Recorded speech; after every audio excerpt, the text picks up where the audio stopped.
All right, afternoon everybody. We're going to go ahead and do our drawing for this week. And we're going to be doing a drawing of Punxsutawney Phil. It's coming up to that time of year again where we will be celebrating Groundhog's Day. So let's go ahead and get started. I'm going to start by drawing Punxsutawney Phil, and he's coming up out of a tree stump, Gobbler's Knob. So let's start with his nose. I'm going to draw a little oval right there for his nose. If you want, you can kind of shade that in. And I'm going to draw a little line over top of that.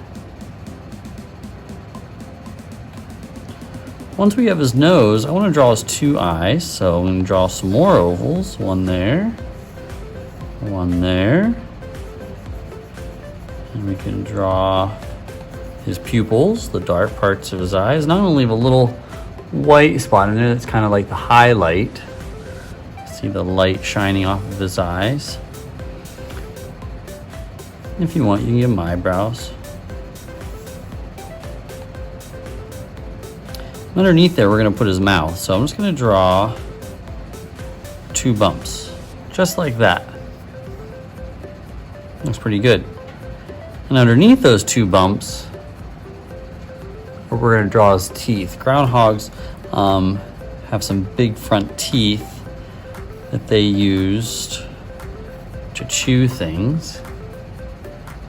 And I'm going to put those inside of a little shape here. So his mouth looks like it's open and he's smiling, excited about how early in the morning it is. This is an old custom. It's been around for a long time, where people wake up really early on February 2nd and they go to Punxsutawney, to Gobbler's Knob, where Punxsutawney Phil is at, and he's inside of his stump, and they wait for him to wake up and see if he sees his shadow. Let's go ahead and draw his cheeks. And I'm gonna make his cheeks kind of furry. So underneath here, let's draw his chin first, and then starting somewhere up here, it's kind of like I'm finding where that line goes. I'm gonna draw his furry cheeks. So I just do 1, 2, like kind of 3 zigzags. If you do more, fine. If you do less, that's fine too. Just kind of gives him some little furry cheeks. And everybody always asks, do groundhogs have ears? And yes, they have ears.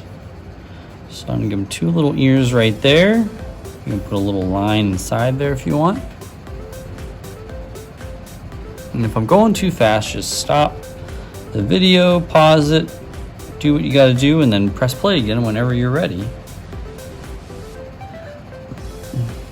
And then above the ears, we'll draw 2 lines. And I want to make it look like Punxsutawney Phil is wearing a hat, a top hat.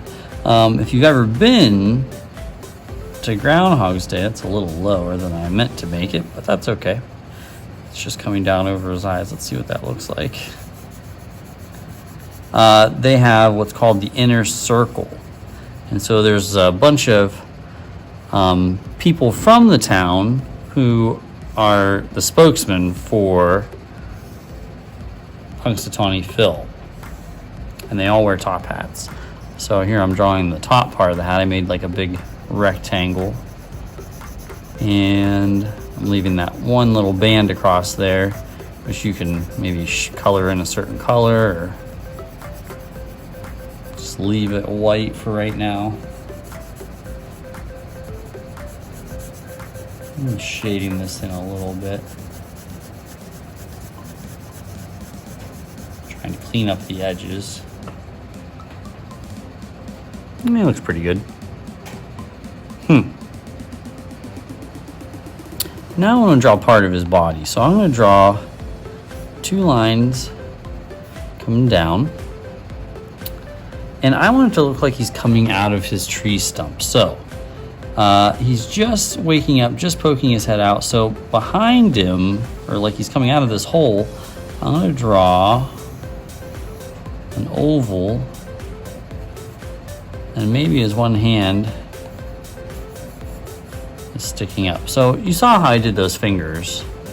I just did loop, loop, loop, loop. I don't make a big deal out of it. I just try not to make them too big. That's what I usually have students do, is they make them really big. So again, we drew that oval And I'm having him look like he's waving his hand outside there. It's pretty good. Let's draw the rest of his tree stump. So I'm going to do this lightly because I'm going to want to change this. I'm going to draw another oval bigger than the last one. And that's going to be the top of our tree stump. There is an actual really big tree stump that's there. And there's a little door in it, and that's where Phil comes out of. And it's called Gobbler's Knob. So once I have that, I'm going to draw some lines that kind of come down and swoop out to the sides. And this will be the sides of our tree stump. I planned on making the tree stump taller, but just ran out of space. That's okay.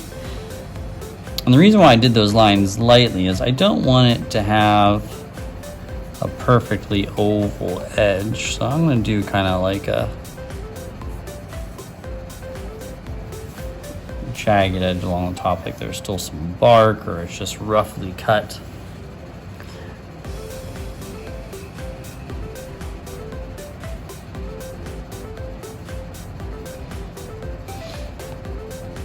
Good. If you want, you can add some texture on here. Texture is the way that something feels.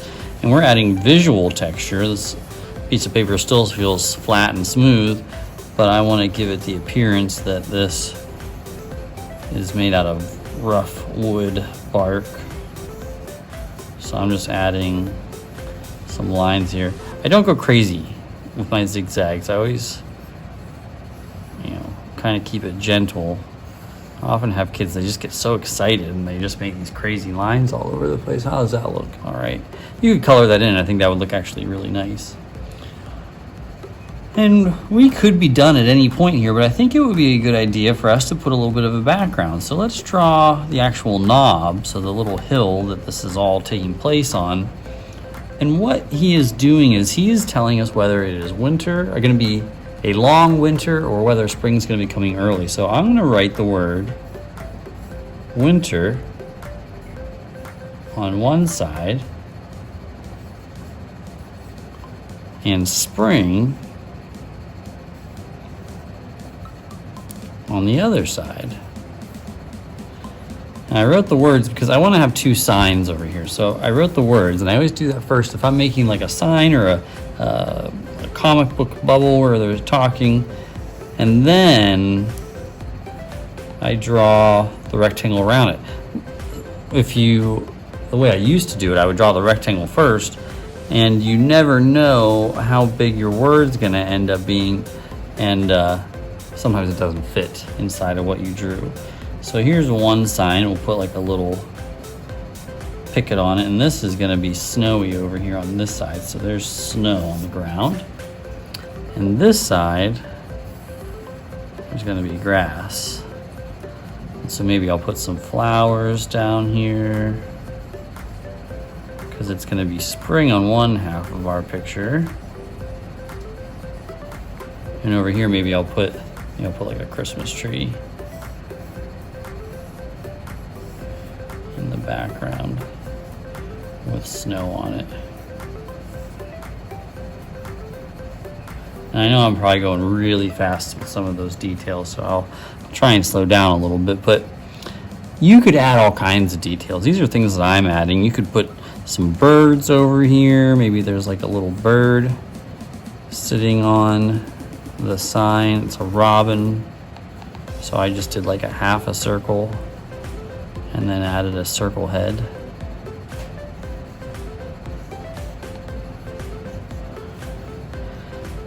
Maybe the sun's poking out over here. And maybe over here you have snowflakes. I'm always hoping for an early spring. I like winter and I like snow and all that, but I do like when we can finally get outside again and not have to be all bundled up. So here's my drawing. I hope you enjoyed it. I hope you followed along. Like I said, If you want to pause it, you could. If you want to add different details, you totally can. And I hope you're all doing well. Take care.